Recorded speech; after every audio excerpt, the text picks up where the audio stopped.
So we've got Clive. Hello. Hello, Clive. You well?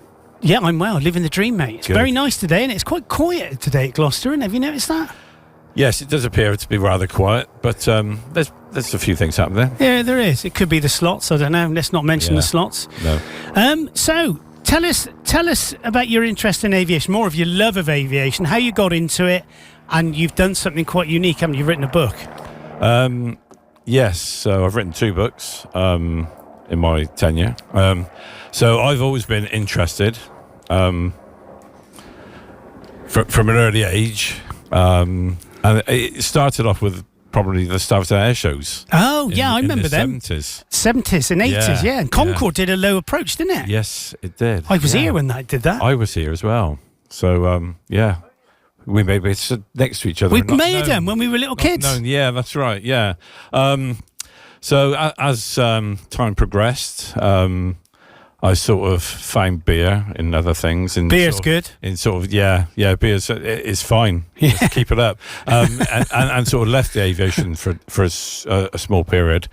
Then I got fed up of standing sort of outside the fence. So I just started submitting photographs of magazines and one thing another, and started writing for magazines. Did you? Which magazines have you written for then? So initially Combat Aircraft magazine. Oh wow! So that was an American publication to start with. Yeah. And a good friend of mine, Zora Lambikoff, he's living in the States in Elliott City there. Yeah. He sort of liked the sort of things I was doing, so I wrote a few articles there, and it just progressed, and I did aviation, Aircraft Illustrated, Aviation News, many different magazines, Helicopter Life, etc., and it's just progressed, and I sort of then started to get interested. Well, I had a bad illness in 2006. So oh, right. I had kidney failure. Oh, blimey. Sorry to hear that, mate. So thanks. So it all sort of took a bit of a backward seat. But I had a transplant in 2000. So, much better. So I started getting out there a bit more, doing bits and pieces, and I thought I'd turn my hand to books. Right, so, okay. The latest book, which is due out on the 31st of August, is Dakota Squadrons in action, from D-Day to V.E.Day. Wow. And this is RAF Dakotas. So the reason I chose RAF Dakotas was that there's no publications, no books out there on the RAF Dakota. Is that right? It's all American. And everything was sort of based around the American Dakota, but the RAF Dakota played such a huge part in the liberation of Europe when they were involved in D-Day, Market Garden, and Operation Varsity, which was crossing the Rhine. Yeah, and they're all fairly local to us. So 46 Group was formed in February 1944. And they had initially 5 squadrons allocated. Yeah. 48 and 271 at Downhampney, which is really close. Yeah, it is, yeah. And then 233 RAF Blakehall Farm, which is Cricklade, which is literally over the A417. And then 575 and 512, which were at Broadwell. And then later on, another squadron joined at Blakehall Farm, 437, which was a Canadian squadron. Oh, wow. So I've done the chronological order from February through to the end of the war, May 45. So a lot of personal stories in one thing and another. And I don't want to spoil it, but I will. What sort of things do you talk about in the book then? So it's starts off with the formation of the group, if you like. Yeah. Why it was formed, and then it goes through daily life. You know what happened on this particular day. If there was anything worthwhile to notice, then it was sort of I detailed that, and then going into D-Day and the story behind D-Day, why it was necessary, Operation Mallard, etc., the operations which were linked to the aircraft. Yeah. And I list all the crews and every aircraft which flew on all 3 major operations that they're all detailed there, and what happened to them, what time they took off, what time they landed, etc. So it's just their story, and there's personal stories in there as well. Yeah. How do you? I mean, it might be a bit of a trade secret, so if you don't want to tell me, that's fine. No, it's fine. But how do you find this information? A lot of research, really. It's so the book's probably taken 4.5 years. Has it really? Start to finish? Yeah. That isn't writing all the time. In researching, daily life obviously takes a precedent to that. But so you sort of try and build up contacts. So social media is really ideal for that. Yeah. So I've sort of not met, but contacted sons and daughters who had parents which flew, and I found them through different organisations. Yeah. So and then there's also National Archives, Squadron History Records, all things like that. So do you find that the military guys help you, or is it still classed as we don't talk about stuff like that? Well, the current military, because I think all the squadrons are defunct, which were involved in it. But I can't remember their name now. They're down at RAF Norfolk, the Air History Branch. I know. Yeah. They supply quite a bit of information. Do they? Yeah, and they're okay. I suppose that's their job, isn't they're it? okay. Yeah. It's in their interest, I suppose. So to tell the story. So, but the interesting thing, I managed to get. The foreword is written by Seb Davy. Right, okay. I don't know if you know Seb Davy. I know the name, but so he flies the Lancaster and the Dakota for the BBMF. Yes. Is he a friend of yours? Yeah. I like to class him as a friend. Yeah. How cool is that? Yeah. So that's right. So he must be a good guy to know. And I just contacted him out of the blue. Luckily through an associate who knew him as well. Just contacted him and said, I just fancy writing a foreword for a book I'm writing on RAF Dakotas. Oh, wow. And sort of really put him in a position where, he could have said no, but he couldn't have said no, really. Yeah, I mean, and he wrote a very, very compelling foreword. Emotional. It was good. Because he's still a flight lieutenant and he flies the Atlas A400 during the day. Oh, wow. And then Lancaster and the Dakota, sort of at weekends and things. And this book, what's just remind me of the title again, Clive? It's RAF Dakotas in Action. Yeah. From D-Day to V.E.Day. And when's it available?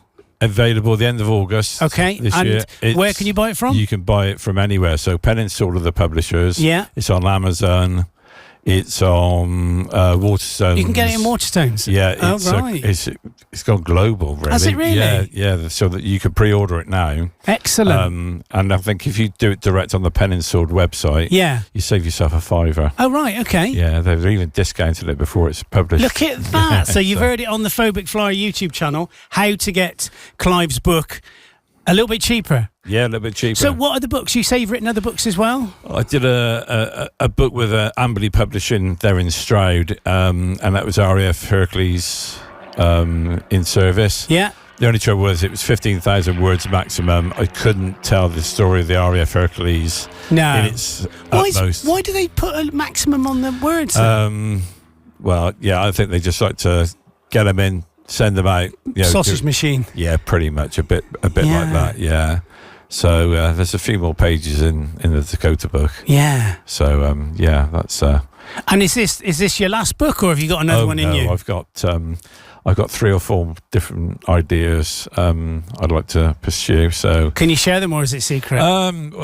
No, don't share them, mate. Okay. Unless you want to. Well, the next one I'm looking at is possibly about AOPs. Okay. Oh, okay. So airborne observation posts. Yeah. So again, in the European theatre of war, but maybe more sort of North Africa as well, Italy as well. So it's just something I'm muting over at the moment. I'm writing a couple of articles for a German magazine at the moment as well. Do you know Matt Fuller? The name rings a bell. I'll introduce you to him. Yeah. Because he, we'll talk about this off air actually. Yeah, but somebody you might find useful. For your books. Yeah, good. Yeah, anything like that. So yeah, I can publicise it. Yeah, absolutely. Yeah, all the better. So is there anything else you want to say? Do you want to tell us? what do you want to know? I don't know. How long we got? Hour? 2 hours? Well, I'd say the most interesting thing I've done aviation-wise was when I went to Afghanistan. Okay. Went there with the United States Air Force. Oh, wow. Back in 2010. So that was quite interesting. Yeah. To say the least. Involved flying out of Ramstein. Yeah. Oh, okay. Yeah. Flying down to Bagram in a C-17. And I was there was me, an escort who come over from Scott Air Force Base. Yeah. Met me at Bagram, at Ramstein. We flew down, and it was a nighttime flight, and there was 3 or 4 Marines who managed to get a lift as well on the C-17. And the lights all went out, and the loadmaster came out, and he was pointing to put your flak jackets on. Wow. And the Marine, I went to put it on, the Marine said, no, sit on it. And if you think about it, they were right. Yeah, And did the aircraft take any? No, we didn't take any. Didn't take any hits. But I don't know if you've seen. There's a YouTube video where C-17 does a rapid descent. Okay. We did that. Oh, really? What's that like? It's really weird because they put reverse thrust on it, something like 30,000 feet, and it just falls out of the sky. It just falls out of the sky. Yeah. Yeah. Wow. I'm glad it was dark. So you don't have a problem with flying then? No, I've flown with the RAF. I've flown. I was going to say come and fly with me, but that would be an anticlimax. To be honest. No, I'm sure it wouldn't. Anytime I fly. So I also do a lot with these guys. Oh yeah. The historic Army aircraft flight. Just hold that up to the camera. There you go.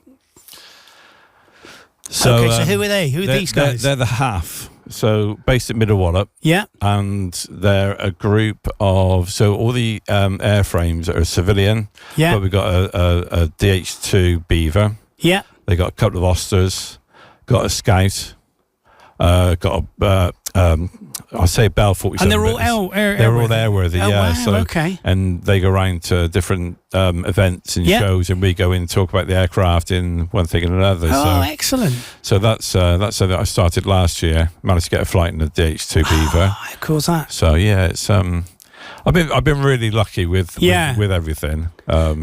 Yeah. So it's lucky and also planning and all that. It's not just luck, mate. It's you're making things happen. Yeah, so. Maybe I'm just cheeky, I think. Well, there's nothing wrong with cheeky. Yeah. Matron. Yes, indeed. Yeah. They can always say no. They can always say no, and that's the thing. If you don't ask, absolutely. I'm a firm believer in if you don't ask, you don't get, and you don't know. So yeah, that's right. Yeah, and ask once, ask twice, but third time's annoying. Yeah, let's go. Yeah, let's move on. Something else. Yeah, something else. Yeah, brilliant. But I've been really lucky in my 40-odd years I've been doing this. So taking a few pictures. Definitely a passion of yours, then. Yes, I would say so. Yeah, because I used to do a lot of photography, and I still am keen on the photography. Well, you're a member of Staffs and Spotters. Yeah, I am. I occasionally put a few shots up on there, but I put a lot of old stuff on my Instagram. If anyone, what is your Instagram? It's Clive Bennett 555. There you go, Clive Bennett 555. Follow him on Instagram. Yeah, and all my 200 followers, I think. That doesn't matter. As long as you enjoy doing it, that's all that matters. It's quite good though, I think. But the about 10% like what I put on there. So I'll keep going for the time being. 10%'s good. Yeah. Better than 9% or 5%, isn't it? Or new. Yeah. Yes.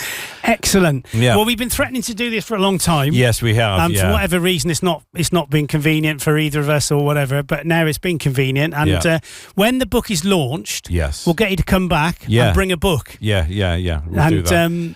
Maybe we could give it as a prize. I mean, that's a bit cheeky, isn't it? No, we could do that. Yeah. And if anyone wants it, I'll sign it. But we'll do that. We'll try and get Seb to sign it as well, because that would be really cool. We are doing a book launch.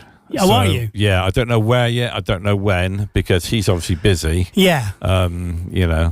It would be good if we could do it somewhere where they're... Especially in the summer, they're busy, aren't they? Yeah, so probably about late September, October time, I need to sort of speak to him and say, when are you free? Excellent. So, yeah. Okay, well, I'll tell you what, I've learned some stuff about you today, mate. Stuff I didn't know. Oh, and I'm sure people have... Yeah, all good stuff, and people on here have been listening. If anybody wants to reach out to you, how would they do that? Or they can come through us or whatever, really? Yeah, come through you, or... they can always go on my, Instagram and send me a message there. Yeah, there you go. It's not private account. It's fairly open. So, yeah, if anyone wants to, talk to me or, want me to do anything. Yeah. Photography wise, or anyone's got any ideas I'd like to do. Definitely. Yeah. Okay. Excellent. Well, mate, thank you so much for doing that today and talking to us on the Phobic Flyer YouTube channel. It's been really good, and we'll have you back later on in the year when the book's sort of ready to go. We'll do that. Yeah. Fantastic. All right. Thank you. Okay. Cheers. Cheers, mate. Bye. Bye.